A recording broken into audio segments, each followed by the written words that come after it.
welcome, dear listeners, to Off on a Tangent, where we chase history's wildest, most unhinged tales of when real life was stranger than fiction. I'm Pia, one half of your guides through the tangentially weird.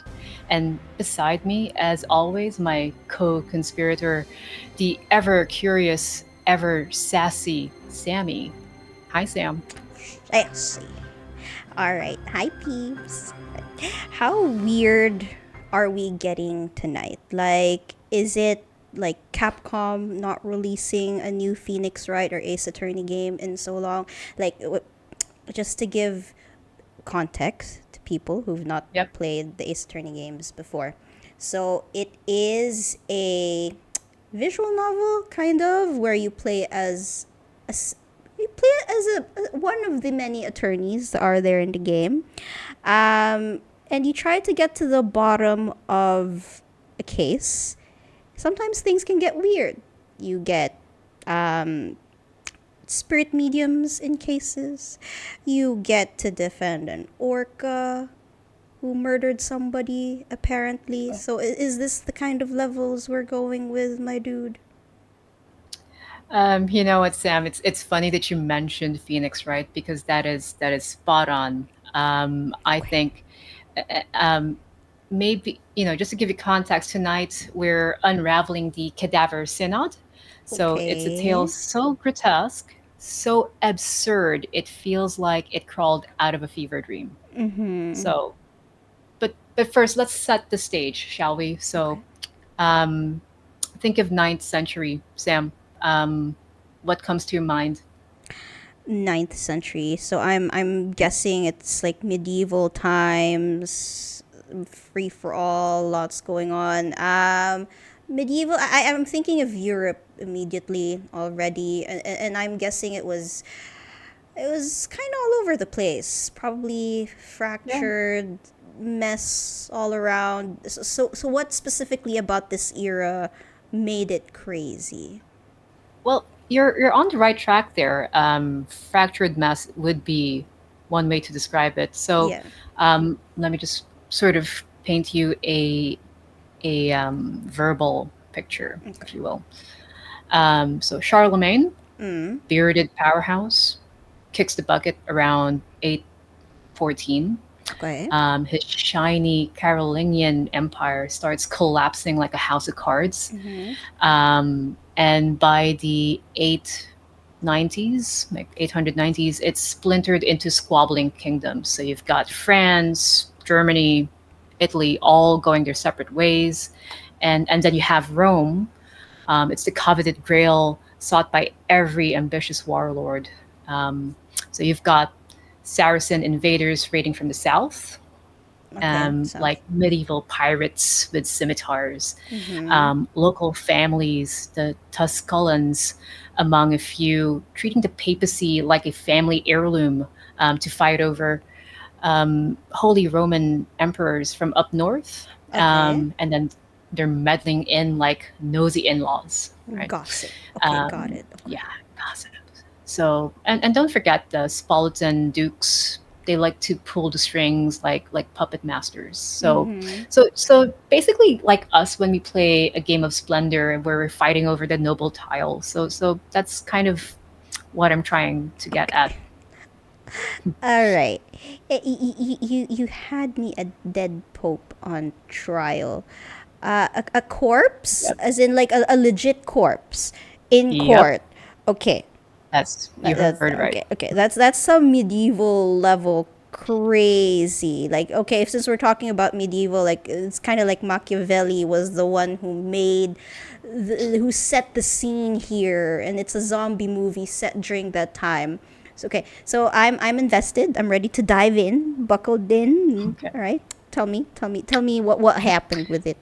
All right. So, um, picture of Rome draped Mm-hmm. in chaos. All right. Okay. So, take us to the sweltering summer of around Mm-hmm. 897 AD. So you're right at the heart of Christendom itself during a time when the papacy was tangled in a power play of Italian noble families, and the bishop of Rome was more often a political pawn than a spiritual leader that we know it is today. Mm-hmm. Um, this case, which became known to history as the Cadaver Synod, is the twisted brainchild of Pope Stephen VI.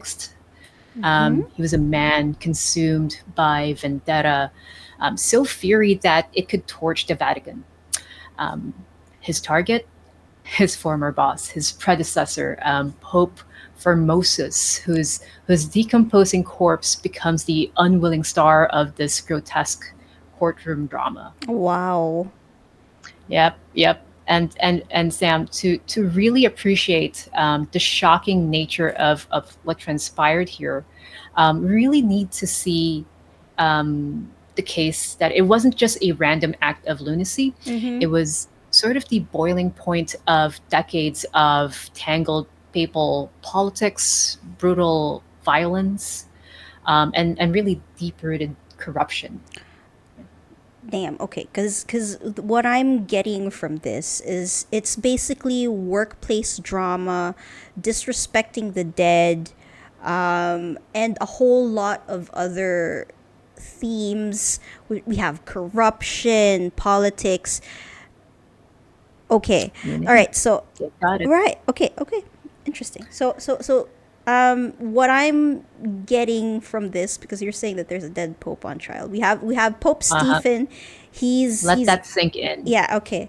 So the mental image I have, we've got Stephen screaming at a dead guy, or I don't know, he's put this dead dude on His former trial. boss. His Not former just any boss. dude, his former His boss, who former happens to be boss a pope, or was a pope. was a Yep. pope. Okay, okay. This holy man who was revered. I'm guessing he was probably like buried in like, ceremonial robes, being a former pope and all. So he's is he anyway? You can tell me that later. But like he's there on on on trial, Yeah. Yeah. and He's there on trial. And he's but since like, he's what not comes to talking, mind? Like, yeah, he's not talking. He's dead. So is he going to say that because he's not talking, that means he's guilty? Silence means guilt. So what's exactly. It's so childish. It's like silence. Silence means yeah? yes. Silence Yeah. means yes. So what's the Yeah. tea, girl? Like, give me the details between Stephen and Formosus. Like, what happened? Why is this going on? Why did he have to dig up his boss? All right. So let's start with Formosus. Right. Okay. Let's. I'll give you a bit of background to who Formosus was. Okay. He was born in around 816 in Mm-hmm. Ostia near Rome. Okay. And by the way, his name means in Latin. Fact, but I do wonder, like, in all He's not seriousness, so though, handsome anymore, is he? Because he dead. handsome is a funny word to use, and I'll get to that later as well in the story. Handsome is Okay. going to be a very ironic use of word here. Okay. Um, but have you ever, like, in a serious note though, like, have you ever wondered when they stopped giving popes those kind of names? Like, we moved away from the Formosuses and onto the John Pauls. So you Mm-hmm. ever wonder what type of names they'll give future popes from here onwards, like present time to onwards? Like, you can only have so many Roman numerals attached to it until we exhaust the John Paul, you know. And John Paul. So Yeah. Okay. yeah, so ever think that we'll have a Pope Justin or a Pope Brock at some point, perhaps? Sure. Maybe past the Viridian Forest. We might. Pokemon Center. I mean, okay. I mean, all seriousness. We now have a Pope Leo, right? Yep. Maybe down the line, we might get a Pope Donatello, Pope Raphael, Pope Michelangelo. Why not? We have the whole Teenage Mutant Ninja Turtles there. Okay, I'm kidding. I'm kidding. But Uh, maybe we'll get the this whole is set, this is right? this is why you're not in the committee of names. But No. yes, I'm not ruling those out. I mean, Mm-hmm. but Formosus is not on the set list. Okay. So Yeah. I guess Teenage Mutant Turtles here on. Mm-hmm. Well, going back to our guy Formosus, he did serve as Bishop of Porto. Mm-hmm. um, where he's dispatched to Bulgaria, where he's dueling with Constantinople's patriarchs over who gets to convert the Slavic tribes. It's a high stakes religious sort of tug of war. You know? He did earn a reputation as one of the more competent administrators during that time. Mm-hmm. So to his credit, but Formosus did have a knack for making enemies, as we all do. As we all do. Um, he was suspected of backing a rebellion against Pope John VIII, who slaps him then with excommunication. He was then accused of he was then accused of conspiring against the state and then leading Bulgarian converts astray. Um, Mm-hmm. so banished, he's hauled before the Council of Troyes, which was basically a big meeting where Catholic Church officially recognized a new set of rules for a group of monks. Okay. Um, and this is where Formosus swears a solemn oath to remain a layman and never to return to Rome. Spoiler alert, though, Sam. He treats this very oath like a tavern napkin. He just flings this out of the window. Right. Okay. So it was more of like a suggestion then. Hmm. It was- Like I'm going to, okay, so he was excommunicated, yep, exiled, and then he just exile. yeets the promise. So that promise, this oath, my oath, I promise, that promise, he was like, it's not a promise, it's just a suggestion, not gonna stick to it. Um, Okay. The don't gall of this dude. Sorry, I know he's a former pope, but like, just, you That's know, true. I And he is mean, dead. man of your word. Okay, That's supposedly. true. So how Supposedly. does he go from being excommunicated, persona non grata, to being a pope? Like, big difference I there. mean, that is quite the interesting turn of events, isn't it, Sam? Uh But huh. if you ask me, at this stage, I think it's just two things. Like I think it's pure grit and wasta. Wasta. Right. Yeah. Okay. Um, would you want to explain what wasta All right. means to our listeners? Yeah. So it's So wasta. wasta. So maybe just for context, so wasta is a term we use here in the GCC, Mm-hmm. Arabic term that connotes connections. So having those connections in high ranking roles to pull favors, if you will. So that's a Yeah. wasta. So if Exactly. Sam works in, let's say Sam works in HR, she gets me a job as a CEO. She's my wasta. Amazing. She's my Yeah. wasta. Spoiler alert, I don't work Amazing. for HR.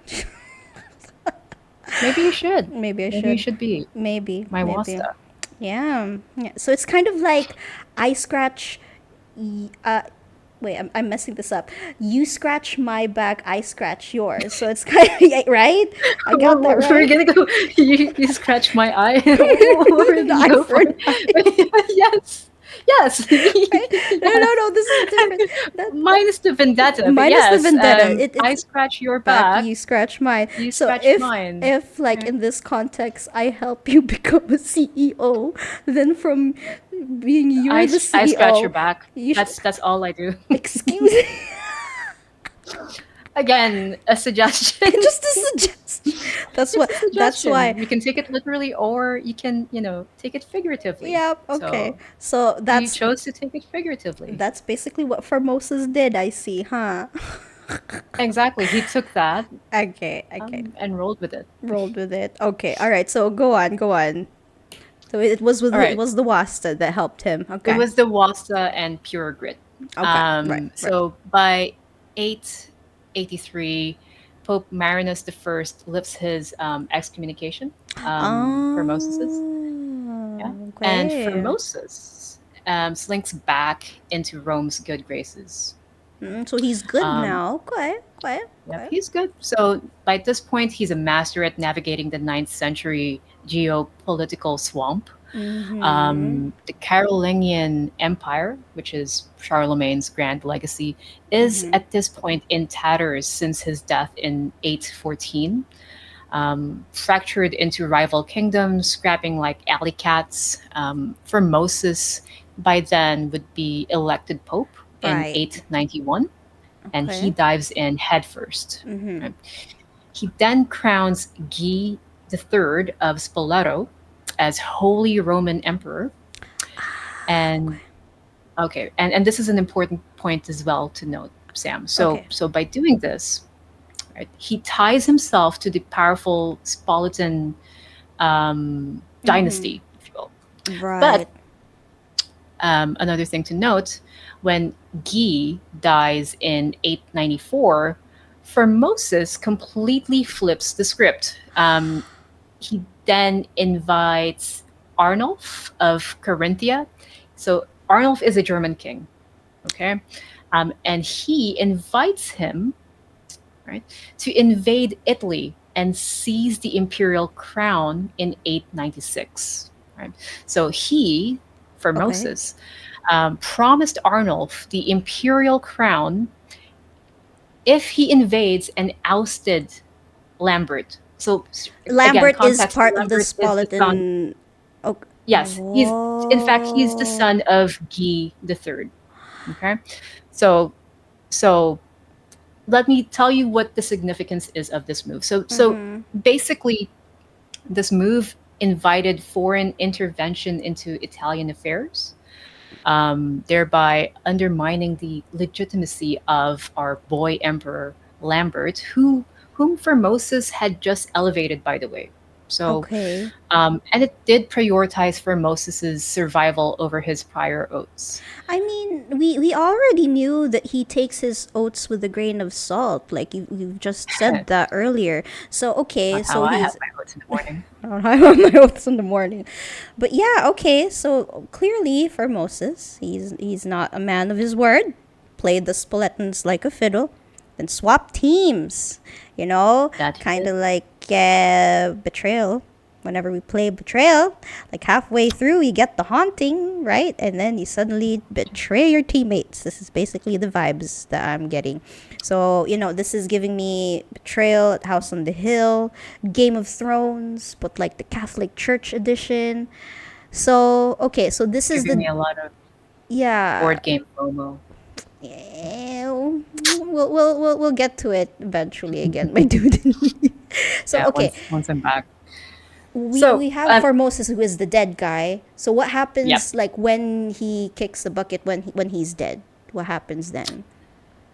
That's actually a good question. For Moses, he dies in April of that year of 896, Mm-hmm. probably through natural causes. But then um, though some whispers of poison was involved, because of course medieval Rome loves a good conspiracy. It's not medieval Rome Mm-hmm. without a good spice to it. Yeah. Okay. Um, his death leaves a sort of a power vacuum, if you will, um, around this time, and then the Spartans pounce, and then Mm-hmm. here comes Stephen the Sixth. So enter Okay. Stephen This Six. is okay. All right. Stephen Six is the guy we were talking about earlier. So he's our villain with a vendetta that burns hotter than a Roman summer. Um, Mm-hmm. it, we really don't know much about his early days, but he's made Bishop of Anagni around 892. Of course, courtesy of no other than Formosus himself. And again, Oh. irony alert. So the guy he's about to desecrate gave him his big break. Can you imagine? So Damn. he was elected pope in May of 896. And by the way, Stephen's a Spolitan fanboy. He's a loyalist, most likely Right. Okay. handpicked by Lambert, who we mentioned Mm-hmm. earlier, and Mm-hmm. his Mm-hmm. mom, Agiltrude, Right. who are still seething over Formosus's Arnulf gambit. Okay. Um, but Stephen's not content to let Formosus rest. He wants to erase him. humiliate his allies, and cement his own shaky grip on the papacy. Mm-hmm. Um, it's it's as if he's shouting to Rome, "Hey, I'm the boss now, and I'll defile the dead to prove it." Um, his plan was to accuse Formosus of violating canon laws in multiple ways.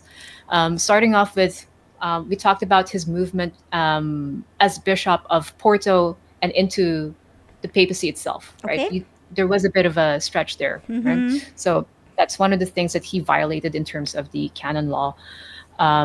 Some did argue that it violated other laws as well because then Formosus ascended into papacy through illegitimate means. Right. So a corpse trial, though. I mean, okay. So because of all of this, right? He's an ally Yeah, of, of Lambert, it seems, yeah, and he just wants to prove that he's kind of going on the power trip. He wants to prove that I'm the big boss man now, right? So he pretty much. thinks that the best way to do this is to dig up his old mentor with it's basically a grudge fueled archaeology digging exercise, right? It's as if Correct. what's the best way to go about this? Just going back to Ace Attorney. If Miles Yeah. Edgeworth dug up, well, Von Karma's alive, so it wouldn't make sense to dig up Von Karma, I guess. But Well, or if Phoenix Wright dug up Mia, so that is dark, fitting for the Dark Ages. I think that right, is, yeah, befitting. Or if right. yeah, if Miles were to dig up Gregory Edgeworth, his dad, his mentor. I Yeah. guess so. Similarly, Similarly, yeah. Phoenix digging up Mia's Corpse, right? corpse. Yeah, that's That's dark. and suing her and And suing suing her. her. Exactly. Putting her on trial. Okay, all right. We're just I'm kind of getting like a clearer picture now, right? So okay, Yeah. paint the rest of the picture. I have Formosus here on our board on the left. I have Stephen the sixth on our right. So like, what's the tea? Let's set the scene even further. All right. Okay. All right. So let's dive on. So Mm-hmm. following year, the Basilica of Saint John Lateran's, which is Rome's grandest stage, right? Mm-hmm. That's our setting.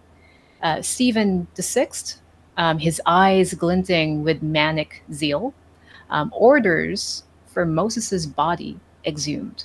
So this is 9 months into the ground. He's so picture now a ghastly mix of bones and rotting flesh, probably reeking like a forgotten crypt. So they drape the corpse in full papal splendor. So think of flowing silk vestments, a jeweled mitre perched on a crumbling skull, Oh. and then prop that image on a throne. So it's Mm-hmm. it's a grotesque marionette in a sacred hall. Okay. And then you have on the side a trembling deacon sweating buckets and is forced to defend Formosus, muttering responses while Stephen unleashes a tirade. Okay. Um, the charges, of course, drawn from old grudges, are like a laundry list. So you've got perjury for breaking his oath to stay out of Rome, the illegal transmigration of seas for leaping from Porto's bishopric to the papacy, um, and then acting as a bishop while supposedly a layman, Mm-hmm. and even scheming against John the Eighth decades earlier. So he went all the way back to Well, all the way every single back. thing that Formosus allegedly did. So it's like a Like an He angry he ex. he he dug up like not just the body but the dirt too, huh? Oh, he dug up everything. Guy Mm-hmm. is thorough. So anyway, Leo Prant of Cremona, our 10th century gossip monger, um, writes in his Antapadosis that Stephen was raging like a madman, Oh wow. his voice echoing off the basilica's walls as he berates the silent corpse. Uh-huh. Okay. Wait, because I have on our board just a quick doodle of what that looks like. Because my mental image that I'm having here right now, right? He's screaming at a literal skeleton in a pope hat. You know, like I Yeah, said earlier, he dug up the pope's dead body, and he dug up the dirt on this former pope too. Like instead of making the guy rest, he's I don't know what he's doing. That's just okay. This is bizarre. Just that's an eh, understatement. So the deacon, right, who's like on the side, just trying to act as his defense attorney. What did he say? Like, I don't think we had the Fifth Amendment then. So does he just say like, he pleads dead, Your Holiness? Like what? I mean, what exactly happened, right? That's driving Stephen to be this level of extra. Like, why is he raging though? Like, he sounds like he needs therapy or something, like in the Middle Ages. So their what medical insurance happened? probably didn't cover that um, Maybe. in the 9th century. But okay, so Stephen, let's talk about his motivations then, shall we? So it's kind of non-linear. It's not. It's kind of complicated. So it's kind of like a twisted tapestry, my dude. So he's not only a Spartan stooge, right? He's a man. Think of a man obsessed with rewriting history. Okay, Right. so Lambert and Ageltrude, burning for revenge, most likely egged him on. Um, but obviously, Stephen's own personal stake is deeper. Um, Formosus's ordinations, including Stephen's own as Bishop of Anagni, um, tie him to the man he now loads. So, nullifying Formosus's papacy would invalidate those ordinations. So it's kind of like a self-inflicted wound that screams desperation. It's it's as if Stephen's trying to purge his own past while flexing his own power. Um, the synod's pure theater. It's a Clearly. ghoulish spectacle to crush for Moses's allies, like Arnulf's supporters, and terrify Rome into submission. I would suppose that those are some of the motivations from Stephen's side. Yeah. Um, and the verdict, of course, from this courtroom drama, obviously the verdict is no other than guilty.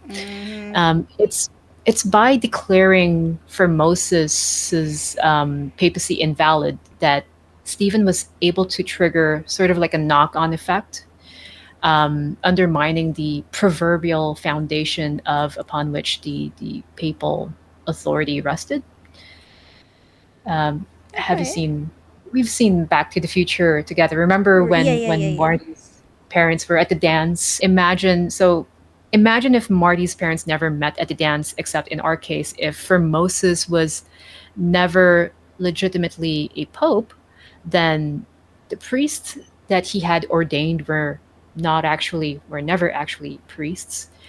The bishops he consecrated Huh. possessed no episcopal authority as well, and the sacraments they had performed were basically just empty rituals devoid of any spiritual significance, any spiritual currency. So basically, the ramifications extended far beyond Rome itself, naturally. So Yeah.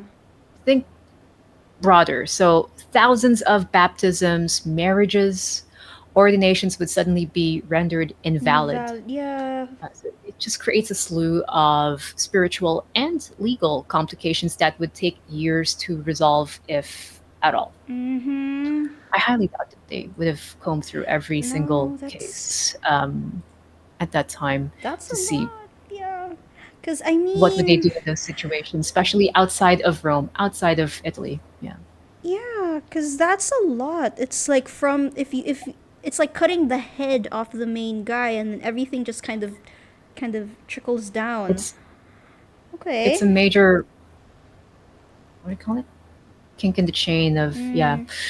history. It's so um after which, so going back to the courtroom trial, they stripped the corpse of its robes. And Mm-hmm. here's the gruesome cherry on top. So they hack off the three, what we call the divine fingers. So there are Mm-hmm. three divine fingers. So that would be your index finger, your middle Mm-hmm. finger, and your ring finger. So those sacred digits Mm-hmm. that once bestowed the papal blessings on Formosus, now severed in a brutal, almost pagan ritual to obliterate Formosus's spiritual legacy, Like, yeah. which is uncalled for, unnecessary, if you Yeah. ask me. It was already They already demoralizing the meaning at this point. What more can they exactly do? like they desecrated the corpse and put him on trial, chopped off his And fingers. his magic Okay. fingers. Yeah. So they then buried the body in a pauper's graveyard, Mm-hmm. um, only to dig it up again, tie stones to it, and then hurl it into the Tiber River. So, splash, Pope overboard. It's like the final insult to a man who dared defy the Spartans. Wait. Okay, so Yeah, right. Wait, hold on. Hold because yeah, so yeah, just circling back. yep, Courtroom drama. yep. Corpse in the throne. Corpse and throne. Chopped up divine fingers. No Buried more divine him fingers. in the pauper's graveyard, where we thought he was Yeah, going to be able to take a nice sleep now, rest in and peace, right? yeah, He yep. literally took a nap because they exhumed him again, tied Mm-hmm. stones to him, and then threw him in the river, like Yep. Aladdin style. Though he did Like already. Aladdin style. Exactly. Okay. And Okay, no genie that's to the no rescue. genie to revive it. Obviously, it's It's a lot. it's a It's a lot. lot. That's a lot. Yeah, yeah. And It's a new meaning of sleeping with the fishes, to be honest, right? Like think about it's like Godfather, Night of the Living Dead, and here he is just playing like some Stephen. I mean, he's playing like some yeah. kind of sick director trying to rewrite history, doing all of this. I mean, did he not think that what he did would actually have some ramifications? Like, did he think Rome would just sit quietly and be like, "Oh, thank you for desecrating our former pope"? Ooh, exactly. Well, and that's exactly it. That's totally valid, Sam. Uh huh. Rome was not here for it, Right. So more into the story. Days later, right? Days So later. now we've got a pope tossed into the river. Uh huh. For Moses's body washes ashore. Okay, No. like Okay. bloated and grim. And then No. rumors Okay. swirl of miracles. So people claiming that the corpse healed the sick like some waterlogged saint. No. And then obviously the public's horrified at this point. Uh-huh. Monks and merchants alike are whispering in the streets like, oh, yeah, Holy I've heard. water. No. Exactly, holy water. Oh my And god. Okay. and then I think by this time, um, maybe call it poetic justice, but by August of that year, Mm-hmm. um, riots erupt and Stephen is actually overthrown. Okay, Ah, okay. um, that's the first, and then he himself is also tossed into a dank prison cell, and strangled. So Oh, what? most Dang. likely, yeah, most likely by Formosus's fanboys, right, like his loyalists Mm. who were not so happy about the Cadaver Synod that took place like a couple of months earlier. Um, karma swift in the medieval Rome. Okay. Mm. So, so by this point, now you've got Stephen on the sideways, and then you've got Pope Theodore II. So New Pope. by Okay. December of that year, new Pope emerges. And in December of that year, he holds a counter synod, Another synod. annul Okay. another synod. But don't worry, no corpses were put to trial, and at this point. Mm-hmm. What he does do, however, is he annuls the cadaver farce that took place months ago. He retrieves Formosus's soggy remains, Soggy probably looking like a remains. shipwrecked victim, like a beached whale when he was washed ashore. No. And then sort of, sort I'm of, laughing because I'm uncomfortable, guys. I'm not laughing because it's funny. oh no, no, no, No, no, of not course at all. not, no. Okay. All right. And then he's reburied in St. Peter's with full honors Okay. restored. He. Okay. Mm-hmm. But obviously, having a counter synod doesn't undo the damage. The damage is pretty much done. Yeah. And, Stephen was in power. He had a 15-month reign, Mm-hmm. which is going to be forever branded by this act of lunacy. Yeah, and okay, just sidebarring a little quick because I'm also just thinking of like Formosus's remains. Like the poor dude was his poor corpse was moved from so many places. Like I feel like he traveled more as a corpse than he did when he was living. Maybe, I'm just saying, you know. Anyway, That's a possibility. that's a possibility. Um Yeah. so okay. It's no Jet 2 holiday, that's No, for sure. not a Jet 2 holiday. Um, okay, so we're talking about Stephen and his 15-month reign. I mean, you would think like as a pope, you would want to leave behind a better legacy, right? Like I think so. you would think. But then Yeah. now what he did, it's basically like a one-hit wonder, and then that's all he's known for, the Cadaver Synod. So Yeah. what about Both of them. Formosus, right? Because he's Mhm. tied, the dead pope is tied to this trial now. So does his legacy pull through after this nightmare, especially all of the other, like I know he wasn't the best pope, as you've said, lots of He's dealings. had his pluses, though. Yeah. Remember that I did say that he was, he was one of the more competent administrators during his Yeah. time. But that's a valid point. Mm-hmm. Going back to Formosus, his story does not drown in the Tiber, Sam. So Mm-hmm. um, we now then have a new pope. We have Pope John the Ninth, I think, Okay. in 898. He goes full damage control. So this is the Good. year Okay. following, right? Mm-hmm. Full damage control, holding synods in Rome and More Ravenna synods. to more You synods. get a synod. You get a You get synod. a synod. You get a synod. Okay. Anyway, yep. And the intention was to torch the Cadaver Synod records and excommunicate 7 of the cardinals who backed Stephen's hunt, or sorry, his stunt Okay.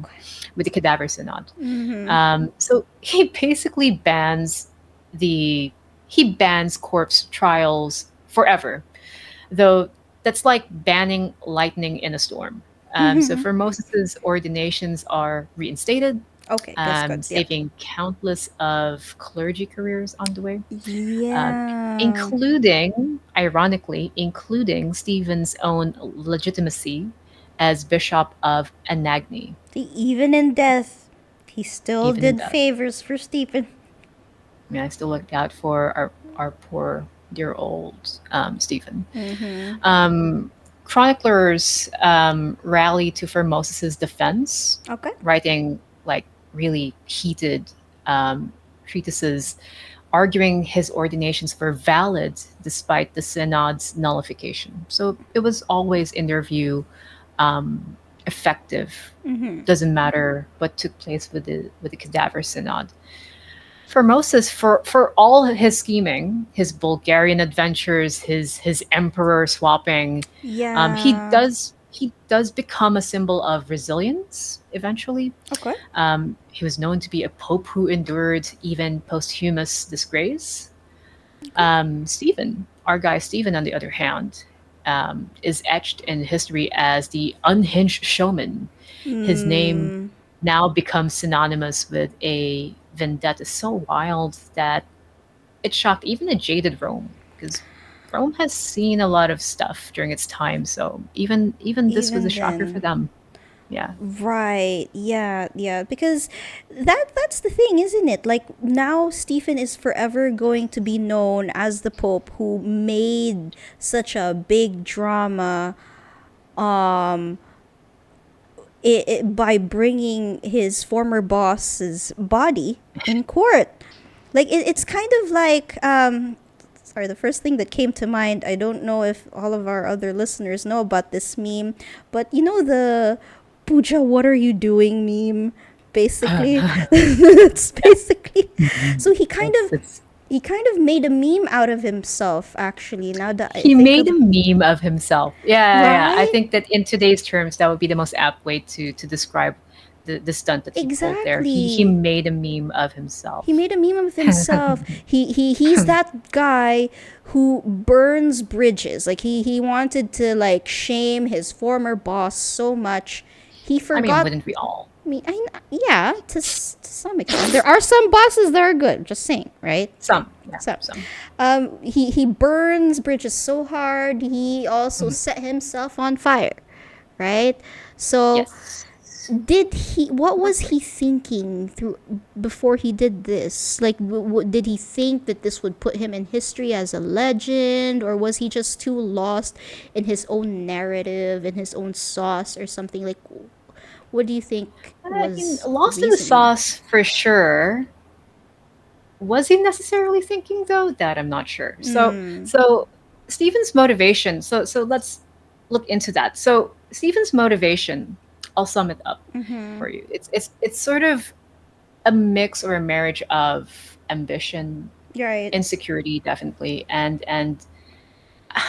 in context to everything that transpired, I would say also Spolitan pressure, right, from these Mm-hmm. Spoletos. Yeah. Um, as a relatively obscure figure, um, he's a son of a priest, not a Son of a noble. priest. Mhm. Okay. Mm-hmm. He's definitely desperate to prove his worth. Right. For Moses's shadow looms large. Mm-hmm. Um, Nullifying his papacy is Stephen's attempt to step out of it, Right. but he sort of misreads Rome's pulse. Yeah. Okay, so the city has seen violence, Saracen raids where they looted St. Peter's back in 846, but a corpse trial, that's a bridge. Like Mm-hmm. primary sources like Flodard of Rain at Stephen's instability, while Liutprand paints him as a man unhinged by power.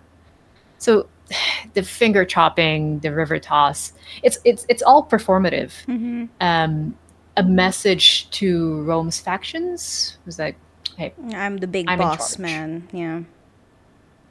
Exactly. Mm-hmm. But it backfires spectacularly. Right. Yeah. Because I'm getting the vibe that he basically was like Pooja, right? Like he is this medieval reality TV villain, big showmanship vibes, big moves, zero chill, instant regret. Might have not even regretted it at all, but I was getting this mental image of him just going on a monologue. Like he wanted to perform and just make himself known that I am in power now. I am like Look I at am in me. charge. Look at Exactly. me. This is what I'm going to do. Right? So how Mhm. what are the ramifications of all this? How does the mess that he made kind of ripple out? So that's a good question. The Cadaver Synod sends shockwaves far beyond Rome's walls. So Mm-hmm. obviously, it goes to show how far power corrupts, mixing faith and feuds till even death's no escape to Right. anyone. It, and as you can imagine, it eroded papal prestige. Mm-hmm. It did fuel cynicism across Europe. Okay. There are a lot of kings at this point that would whisper, "If hey, if Rome's this mad, why should we bow?" Right? Mm-hmm. On the flip side, though, it did spur reforms, like banning corpse trials. It had to be said. Yeah, it took It them had long to be said. enough. Like again, like It had to be said. the fact that they had to ban it, right? Like Yeah. I'm getting the impression that it might not have been the first time that a corpse was put on trial, or I don't know. I mean, history is written by those who make it, right? So, True. Yeah. absolutely. But the fact that someone had to explicitly ban corpse trials, Mm-hmm. that's It's like um do not touch this. This is hot. Like exactly. The do not eat sign that you have on the back of glue. oh, Otherwise, if not children will eat stated, it. Yeah. it will be Okay. done.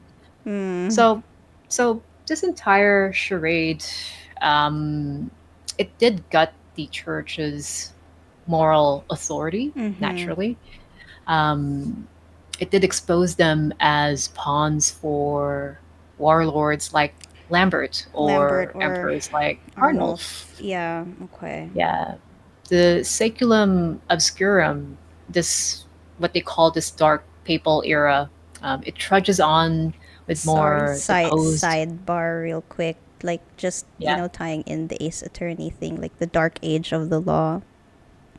You Oh, know. it had to be said. It had to be Yes, said. Dark Age of And the Law.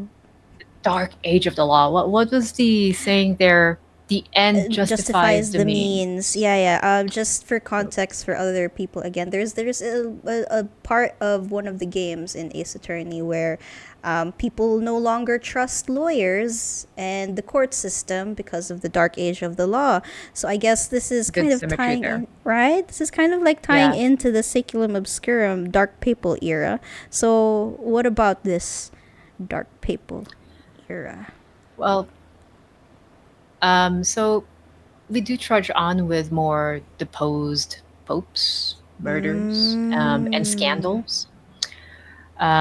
Romanus lasted only 4 months, I believe, in that four. same year. 4 months. And then Theodore, our good guy, Theodore the second, Yeah. um, who did the entire counter Reversal, synod, yeah. yeah, he barely lasted 20 days. So, but No. yeah, but the synod's a low point, right? It's a grotesque warning of what happens when faith and power collide. Right. And Stephen's vendetta and Formosus's trial, complete with those severed divine fingers, Divine fingers, um, okay. show how far ambition can Dang. twist the sacred. Right? Hmm. So a cautionary tale, ambition's a gravedigger. Damn. This is like peak ninth century chaos. I mean, that was a 100%. lot. Yeah, I mean, we've That got that is a lot. grave digging, um kangaroo court. I mean, no one's, well, not kangaroo court, corpse court, I guess. No one's so far, chopping fingers or dunking corpses in any of our congresses just yet. I mean, just the fact also, You'll never know. you never.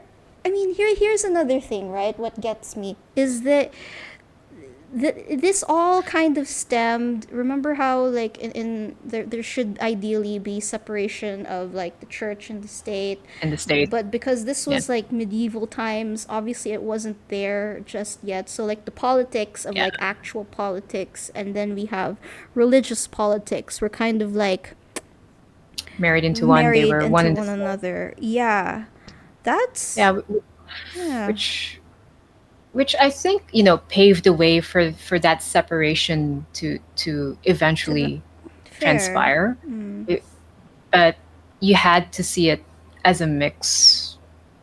Well, that's at least how I take it. That you had to see the consequences of it together in order to decisively split them, right? Where you can't have yeah, this because of the conflict of interest, and also, then it's a bit of a um, abuse. It's an abuse of moral authority on the church's e- side. Like I said, exactly.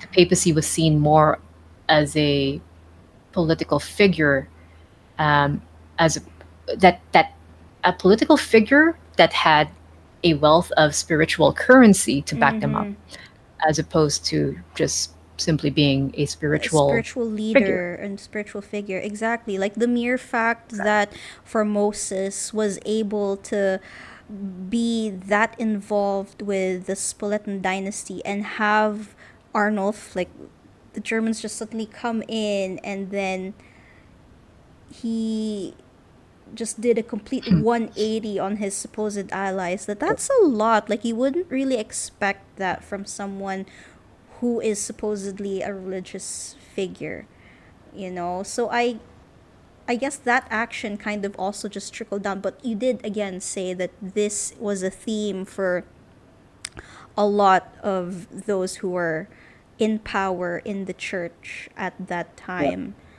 So So, it was not uncommon, mm, but the Cadaver Synod was definitely like that was the first, I guess. takes the cake. Yeah, It definitely was a first for what it stood for. Yeah. exactly. Yeah, I mean that's not really something at least in video games. We haven't even seen it in Ace Attorney yet, putting a dead body Yet in court yet. we'll see. We'll We see the see. latest release. We'll see We'll the see. next I DLCs. mean, technically, they did bring the dead to court, like with the spirit mediums, but they never really brought a Oh yes, corpse, yes. right? That is actually, this is why the Ace Attorney games, they're a good analogy, or also, I guess, I'd say, Mm, it's a good thing to tie up to this, because yeah, there's a lot to draw from it, but then it's like, art imitating art life. It's the other way imitating. around, Yeah, because yeah, art imitating life, because it's life. strangely enough that it still baffles me that this actually took place. This Exactly. this is And nonfiction, my friend. nonfiction at all. And it also just speaks of the times where people didn't really think about how they treated their dead, or was like Stephen's Or vendetta just bosses. so bosses, right? Or Like boss, yeah. his vendetta was so strong that he just had to do all of that to his former boss instead of like, hey dude, like chill. But yeah, that was a lot. That was a lot to Yeah. unpack as well. Yeah, exactly, just to like take revenge It's on your heavy stuff. boss. Yeah. Well, what about you guys, our listeners? So, what do you guys think? What's the vibe that you got from this whole Cadaver Synod? Like, would you be someone that could stomach the reasoning behind Stephen's corpse trial? What are your thoughts? Like, do you think he should have let the his boss rest, or are you just more invested and maybe more about like the politics as well that was happening at the time? Feel free to hit us up on the comments, spill the tea, and subscribe as well, because got more of these kinds of tangents and stories coming up for you. So yeah, we'd like to hear what That's you guys think. that's our tangent for tonight. Mm-hmm. Join us next time on Off on a Tangent for another wild ride. Stay Wild. curious, and maybe don't dig up your ex boss for a courtroom roast. I mean, that I mean, yeah, It just needs to be said it needs to be explicitly. said explicitly. Yeah, just like how they decided to ban Tempting, corpse trials. tempting, Like tempting, yeah, but just not unless you're Pope. not unless you're Pope.